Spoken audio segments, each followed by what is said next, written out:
Ayan. So, proceed tayo sa next section natin, which is multi-column ulit. So, ano to? Testimonial section. Yes, the testimonial section. Ito yung gusto natin i-achieve. So, testimonials.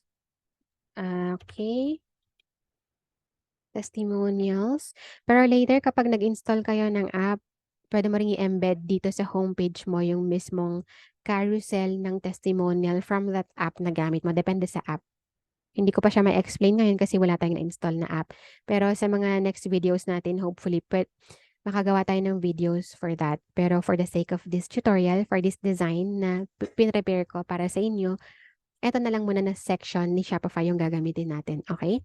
So, multi-column, testimonials. Okay, so para mas madali, eto muna, i-ano muna natin yung settings. Medium, 1/3, and circle. Number of columns, 3. Column alignment, center natin siya.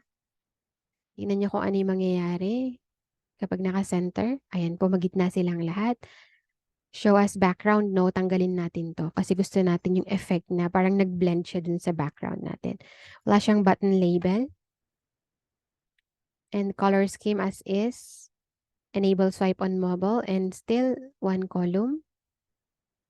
And gawin natin tong 72. Both. Ako hindi ko na tinitignan yung Notion ha kasi kabisado ko na siya kahit papano. Ayan, tumaas na yung padding sa taas sa kababa. Naging 72 na siya. Now I can add the photos na. Ito yung nauna na guy. And kukunin ko na ngayon yung copy.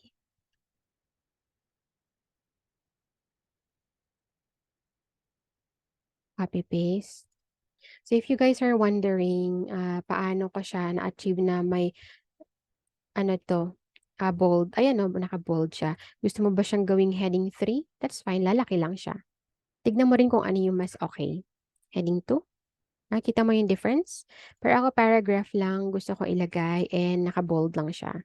Pwede ko sigurong, ayan, mas cute pala siya kapag ay hindi pala. Kasi naka-italic na to eh. Tama ba? Naka-italic ba to? Yes, naka-italic yan. Alright, so mag-proceed tayo. And if you're wondering saan ko nakuha tong mga to, nag-chat GPT lang ako para lang meron tayong example para sa workshop na to. Oops, masyado malaki. Select image, microphone. This one. Ayan, and the last one. O, di ba guys, ang dali-dali lang talagang mag-build kung provided lahat ng assets. So, you wanna make sure na kapag meron na kayong client is i-prepare nila lahat ng assets bago kayo mag-start mag-build. I-set nyo ng maiging expectations niya na.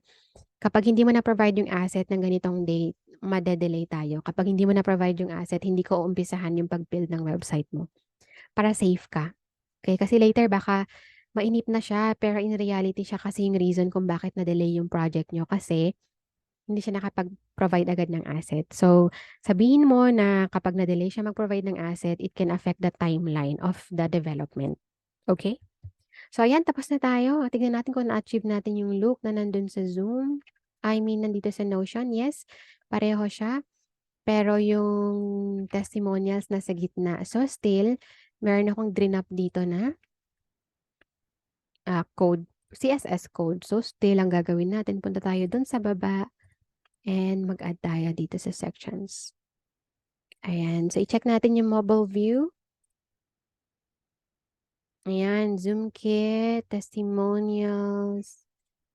Great, that's great. Okay, so meron na tayong 5 sections. Congratulations. Ang dali lang, wala pang 2 oras, di ba? Kaya nyo nang i-build yan.